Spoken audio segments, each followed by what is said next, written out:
이 지문은 국제투자 대조표랑 대외지급 능력과 관련된 지문인데 내용 자체가 우리가 평소에 쓰는 용어나 개념이 아니다 보니까 조금 어렵기는 하죠. 그냥 이걸로 공부한다 생각을 하면 될 것 같고, 가정에서 수입과 지출을 관리하기 위해 가계부를 쓰듯 국가도 외국과의 교역에 따른 수입과 지출을 관리하기 위해 통계를 작성한다. 우리나라랑 외국 사이의 교역, 일정 기간 동안 한 국가의 거주자와 비거주자 간의 상품이나 서비스 및 자본 등 모든 경제적 거래를 종합한 게 국제수지다. 수지가 뭐야? 뭐의 준말이야, 수지? 수입 지출. 그렇죠. 수입 지출이죠. 이야. 그러니까 한마디로 국제수지를 수입과 지출로 보고, 우리 그런 것도 있잖아. 뭐 예를 들어 경상수지 흑자, 경상수지 적자 이런 말도 있잖아요. 그때 경상수지의 수지도 수입과 지출이야. 그럼 예를 들어 경상수지가 흑자라는 건 수입이 많다는 거야? 수출이 많다는 거야? 수출이 많은 거예요. 수출을 많이 하면 우리나라로 들어오는 화폐가 많아지잖아. 근데 만약에 수입이 많아지면 우리나라 돈이 나가죠. 그러면 경상수지가 적자가 되는 그런 상황이지. 여기서 일정 기간은 통상 1년으로 설정을 하는데, 국제통화기금 IMF에서 국제수지 통계의 포괄 범위 및 평가 기준을 정하고 각국은 여기에 따라 국제수지표를 작성한다고 합니다. 국제통화기금은 대외거래의 환경 변화 등을 감안하여 필요시에는 이 기준을 개정하고 있는데, 현행 국제수지표에서는 상품 및 서비스 등을 수출한 금액에서 수입한 금액을 차감한 경상수지와 자본 이전 등을 기록하는 자본수지, 그리고 거주자와 비거주자 간의 금융거래가 금융계정이다 라고 보았대요. 이게 다 뭐다? 경상수지, 자본수지, 금융계좌가 다 국제수지표 안에 기록이 되어 있다는 그런 얘기겠죠. 금융계정에는 거주자가 해외 주식이나 채권 등에 투자한 금액을 자산으로 처리한대. 왜? 투자했으면 그 투자금은 언젠간 다시 돌려받아. 그러니까 우리의 자금이지. 그런데 비거주자가 누구야 그러면? 해외에 있는 사람, 외국인. 외국인이 우리나라의 주식이나 채권 등에 투자한 건 부채야. 왜? 언젠간 돌려줘야 되니까. 그렇죠? 그래서 이거는 이 국제수지표에서의 자산과 국제수지표에서의 부채에 대한 개념을 조금 설명을 해준 거죠.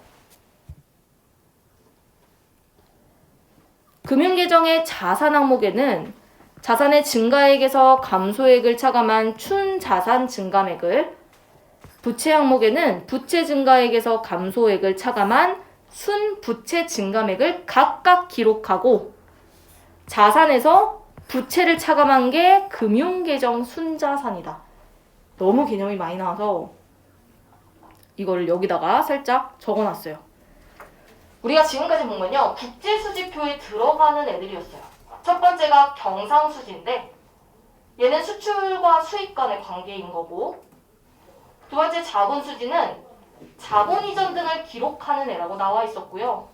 세 번째가 금융계정인데 여기는 자산과 부채를 나눴고, 자산은 거주자가 해외 투자한 것을 기록한 거고, 부채는 비거주자, 즉 외국인이 우리나라에 투자한 걸 부채로 인정한다 라고 나와 있었어요.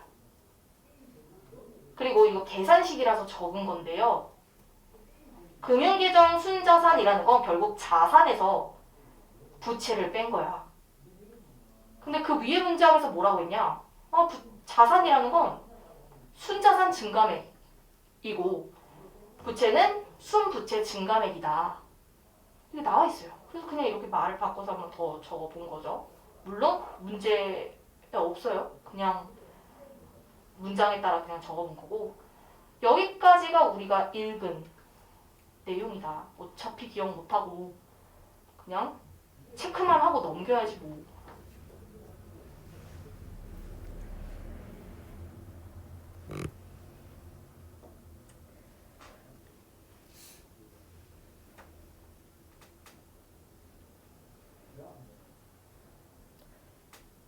국제수지표에는 기초통계의 오류나 통계 작성상의 실수 등에 따른 오차와 누락이 존재하지만 이를 무시한다면 경상수지와 자본수지의 합에서 금융계정 순자산을 차감하면 빵이 되도록 국제수지표를 작성한다고 합니다. 너무 많죠, 정보? 어쨌든 경상수지 플러스 자본수지 마이너스 금융계정 순자산은 빵. 이렇게 된다는 거. 자, 그러면 이 문단 한번 가볼게요. 국제수지표에 기록되는 대외거래는 거주자와 비거주자를 기준으로 경제적 거래를 기록하므로 거주성과 소유권 변동 여부가 중요하대요. 여기서 거주성이라는 건 국적보다는 거래 당사자의 주된 경제적 이익이 중심이 되는 나라가 어디냐에 따라 정해지는데 통상적으로 개인이 1년 이상 어떤 나라에서 경제활동을 하면 그 경제적 이익의 중심이 그 나라에 있다고 봅니다. 근데 만약에 개인이 1년 미만의 기간 동안 해외에서 경제활동을 종사하더라도 1년 미만이기 때문에 그때는 우리나라의 거주자로 보는 거죠. 만약에 1년 이상이면 그 나라의 거주자로 보겠다는 거야. 나오죠? 해외에서 1년 이상 계속 경제활동에 종사하면 우리나라 거주자가 아니에요. 비거주자가 되는 거죠. 그러니까 얘들아, 비거주자가 반드시 외국인만 있는 건 아니야. 우리나라 사람이지만 외국에 나가서 활동하는 사람들도 비거주자가 될 수 있다는 거죠. 기업의 경우에는 어떤 국가에서 설립이 되고 법적으로 등기가 되어서 법인격을 획득한 경우에는 그 국가의 거주자로 간주한다. 법인격이 뭐야? 어떤 권리나 의무를 가질 수 있는 실체인데 회사 자체를 법인격으로 설정할 수가 있어. 그 회사 자체가 권리나 의무의 주체가 되는 건데 만약에 법인격이 외국에 설정이 되면 거기를 거주자라고 본다는 거야. A의 본사를 둔 기업이 B국에 현지 법인을 설립을 해보면 실질적 경영권은 A국에 있다고 하더라도 A국 입장에서는 비거주자로 분류가 돼. 어디에 거주하고 있다고 판단하는 거야? B국에 있다고 보는 거죠. 왜냐면 법인이 거기 있기 때문에. 또한 거주자가 해외 비거주자로부터 상품을 구입하고 이 상품을 국내에 반입하지 않고 타국에 판매하는 경우라도 거주자와 비거주자 간에 소유권 변동이 발생하기만 하면 상품 수출입에 해당한대. 그러니까 우리나라 사람이랑 외국인이랑 거래할 때 우리나라 사람이 외국인으로부터 물건을 사긴 했지만 그 물건은 우리나라로 들여오지도 않았어. 하지만 그것도 우리나라의 경상수지, 국제수지표에 기록을 하겠다는 뜻이죠. 왜? 소유권 변동이 발생했기 때문에. 자, 그러면 여기 문단까지는 대외거래에 대한 거였어. 대외거래. 대외거래를 판단할 때 되게 중요한 기준 중에 첫 번째가 거주성이야. 개인의 경우와 기업의 경우를 나눴어. 개인은요, 1년 미만 외국에서 거주하면 그냥 본국의 거주자로 처리를 하지만 1년 이상 외국에서 거주를 하면 그 나라의 거주자로 처리를 해요. 그럼 우리나라 입장에선 비거주자가 되는 거지. 자, 기업 같은 경우에는 법인격을 어디에서 획득했느냐로 따집니다. 그래서 그 법인격을 획득한 나라를 거주지로 분류를 해버리는 거지. 우리나라에서 법인격 획득하면 우리나라가 거주자가 되는 거고 우리나라에서 외국에서 법인격을 부여받으면 우리나라에서는 비거주자가 되는 거죠. 두 번째는 소유권 변동 여부인데 외국인과 거래하고 나서 그 물건을 우리나라에 반입하지 않아도 어쨌든 소유권 변동이 일어나기만 하면 어쨌든 이거는 수출입에 해당하고 수출입에 해당하면은 국제수지표에 기록이 되겠죠, 당연히. 그렇죠? 이걸 묻는 선지가 있어서 말한 거야. 3번에 5번 선지가 이 부분과 관련이 있어요. 국제수지표에 기록이 됩니다.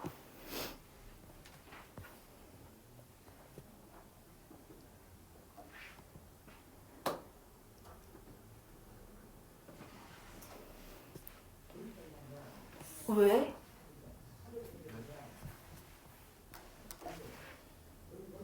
아직 한참 남았는데?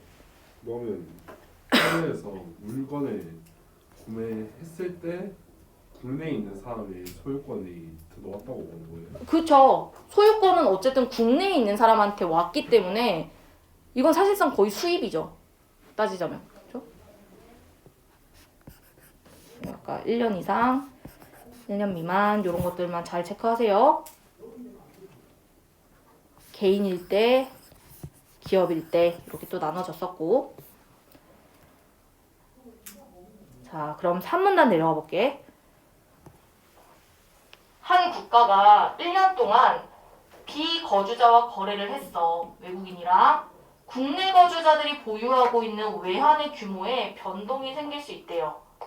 자, 이 변동은 또 대외지급 능력과도 관련이 있는데 1년 동안 발생한 거래를 기록하는 국제수지표와는 달리 연말 시점, 즉 특정 시점에서 국내 거주자가 해외에 보유한 대외금융자산과 비거주자에게 지불해야 하는 대외금융부채 및 대외금융자산에서 대외금융부채를 차감한 순대외금융자산의 잔액을 보여주는 것이 국제투자 대조표다. 이게 말이 너무 헷갈리죠? 좀 끊어서 볼게. 자, 여기서 대외금융자산이라는 건 이거야. 국내 거주자가 해외에 보유한 자산. 예를 들면 뭐야? 우리나라 사람이 외국에 투자한 거. 언젠간 받을 수 있잖아. 자산이지. 반대로 비거주자에게 지불해야 하는 대외금융 부채. 그럼 이건 뭐야? 외국인이 우리나라에 투자한 거. 그치? 이거는 부채지. 그리고 나서 자산에서 이 부채를 차감한 게 순대외금융자산. 정말 순수한 대외금융자산이라는 거지.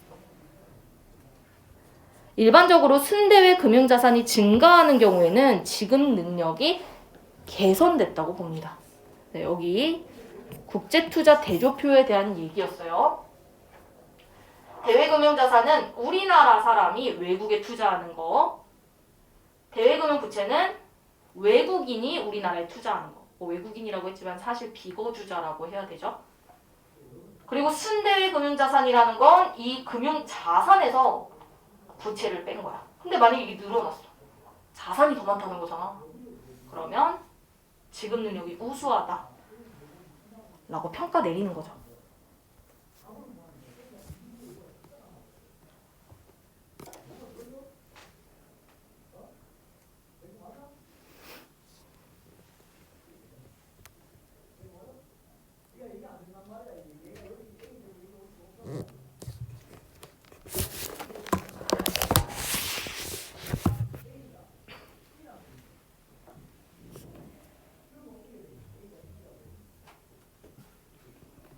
그래서 국제투자 대조표에 금융자산, 금융부채, 순대외 금융자산 뭐 이런 게 있다. 이런 게 기록이 되어 있다. 이런 걸 정보를 설명을 한 거고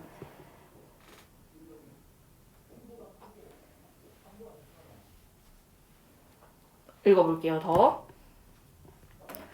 이 국제투자 대조표에서는 대외금융자산 및 대외금융부채의 연초잔액에 거래 요인과 비거래 요인에 따른 증감을 조정하여 연말 잔액이 뭐 작성된다고 합니다. 몰라. 근데 거래 요인이 뭐냐면 매매나 차익, 뭔가 사고 팔거나 차익, 자금을 조달하거나 이런 것들이 실제 경제적 거래를 통해서 자산이나 혹은 빚의 가치 변동이 발생하는 것으로 이럴 때는 국가 간의 자금 이동이 수반된다고 합니다.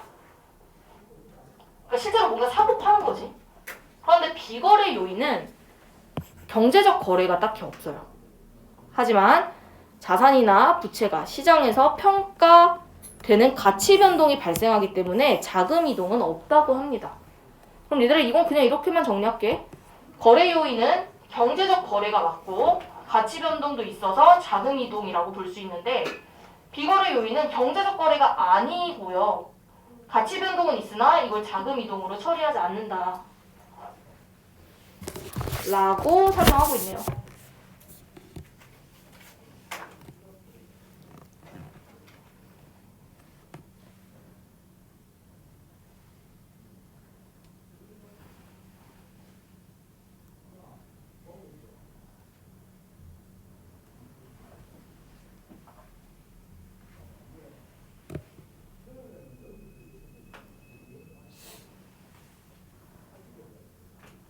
그리고 이 요인은 환율, 가격 변동, 기타 변동으로 세분화된다고 합니다. 뭐 세분화된다는데 뭐 어떻게 그렇다고 받아들여야 되지? 근데 뒤에 문제를 풀 수가 있어요. 4번 문제. 4번 문제 잠깐만 봐봐. 국제수지표에는 경상수지 말고 두 개가 더 있어. 그게 뭐야? 자본수지랑 금융계정이지? 근데 B에 들어갈 게 과연 뭘까? 이게 금융계정이에요. 여기가 자본수지고 여기가 금융계정이라는 거 어떻게 알았어? 보고 있잖아. 대외금융자산, 대외금융부채, 순대외금융자산 이거 금융계정에 대한 거잖아요. 그리고 방금 비거래 요인에 뭐 있다고 했어? 환율. 정답은 4번.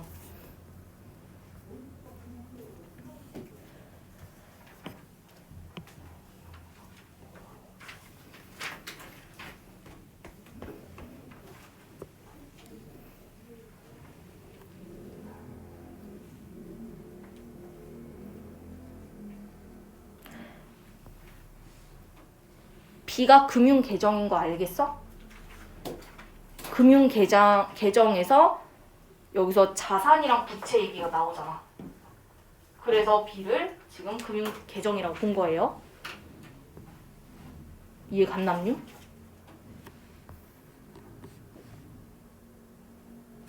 아, 왼쪽에 더 자세히 있네. 대외금융자산, 대외금융부채. 아, 밑에 있지. 똑같네, 왼쪽 오른쪽? 연초냐 연말이냐의 차이일 뿐이네요. 그리고 국제투자 대조표에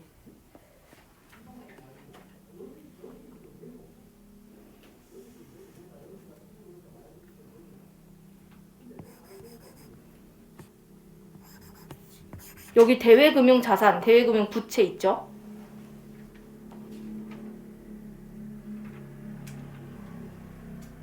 B에 금융계정 들어가는 거 알겠어? 넘어가도 돼?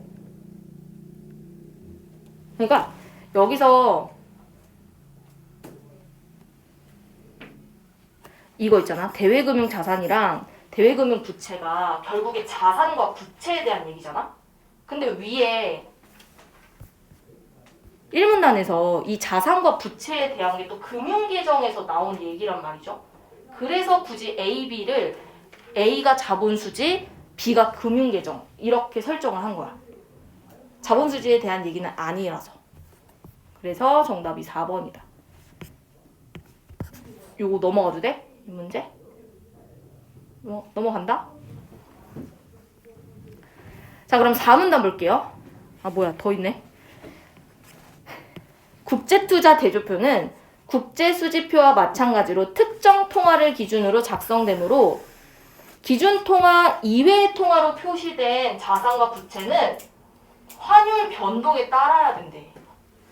그러니까 우리의 그 화폐 가치가 고정이 된 게 아니기 때문에 만약에 기준 통화 이외의 통화, 뭐 예를 들어 달러가 아닌 애들로 만약에 표시가 되어 있으면 그거를 환율로 계산해서 기록을 해야 한다라는 이야기고, 비거래 요인 중 가격 변동은 환율 이외의 가격 변수가 움직임에 따라 발생한 자산이나 부채 가치의 변동을 의미한다. 그냥 가격 변동에 대한 설명이었고, 여기 한번 가볼게. 국제수지표의 금융계정은 거래 시점에서의 실제 시장 가격으로 대외거래를 작성하는 유량 통계인 반면 국제투자 대조표는 대외금융 자산과 대외금융 부채를 연말 시점에서 평가한 저량 통계다. 유량 통계, 저량 통계. 유량 통계 언제 하냐면 국제수지표. 저량 통계 국제투자 대조표. 근데 국제수지표에서는 실제 시장 가격, 저량 통계는 연말 시점. 유량 통계와 저량 통계의 차이를 이해를 해보세요. 수도꼭지에서 1분당 5리터의 물이 배출된다고 할 때 10분이 지난 시점에서는 욕조에 50리터의 물이 고여요. 이거는 굳이 따지자면 연말 시점으로 봤을 때는 50리터.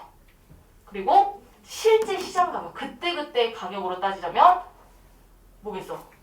1분에 5리터. 이렇게 평가할 수 있다는 거야. 그러니까 어디를 기점으로 보느냐에 따라 기록이 달라지는 거예요. 근데 국제수지표에서는 유량 통계, 국제투자 대조표는 저량 통계라는 것 뿐이에요. 그리고 만약 국제투자 대조표가 작성되는 연초와 연말 시점 사이에 비거래 요인의 변동이 없다면 두 시점 간의 국제투자 대조표에 기록된 잔액의 차이는 국제수지표의 금융계정과 개념과 동일하다. 국제투자 대조표,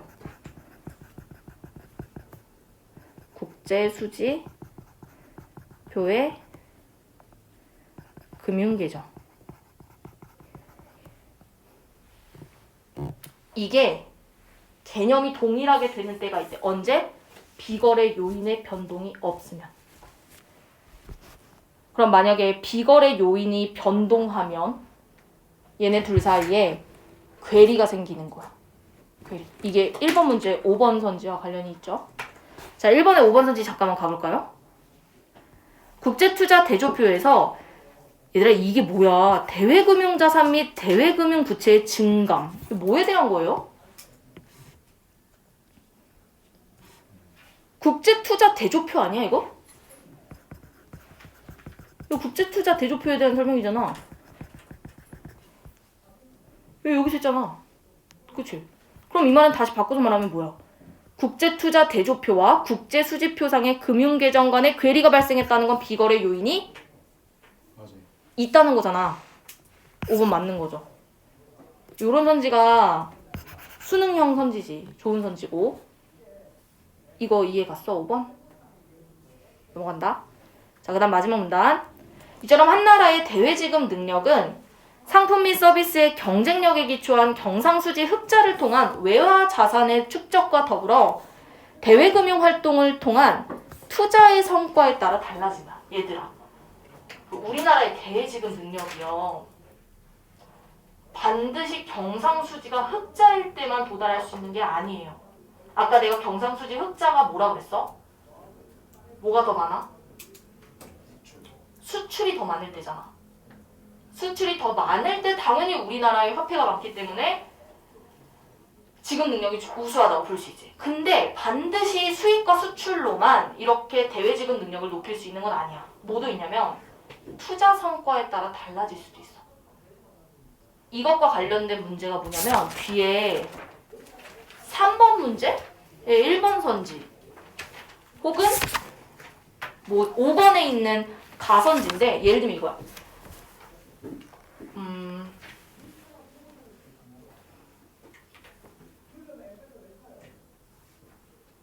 외국인이 우리나라에 투자한 금액을 우리가 그냥 고지고대로 갖고 있어? 그거 아니거든요. 그 외국인이 투자한 금액을 우리가 그 나름대로 활용할 수도 있어. 다른 데에 그 돈으로 다른 걸 또 투자를 한다든가 이런 식으로 이득을 얻을 수 있는데 그런 걸로 인해서도 대외지급 능력이 올라갈 수도 있어. 지금 와닿지 않지? 뒤에 문제를 풀다 보면 이 얘기가 나와. 그때 한번 볼게요. 경상수지 흑자를 지속적으로 달성하였다고 하더라도 금융활동의 투자 실적이 다른 국가에 비해 부진하잖아? 그럼 오히려 대외지급 능력이 떨어지는 경우도 있을 수 있어. 고로 대외지급 능력이 좋아지려면 반드시 경상수지 흑자일 필요는 없어. 다른 요인이 있어.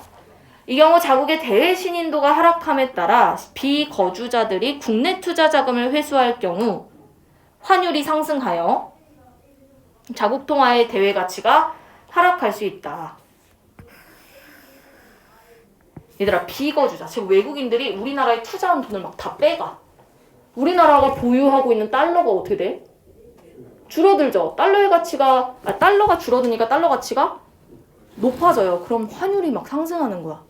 상대적으로 그럼 우리 화폐의 가치는 겁나 떨어지기 시작하는 거지. 그래서 그게 이제 금융 역량이 얼마나 중요한지를 보여준다.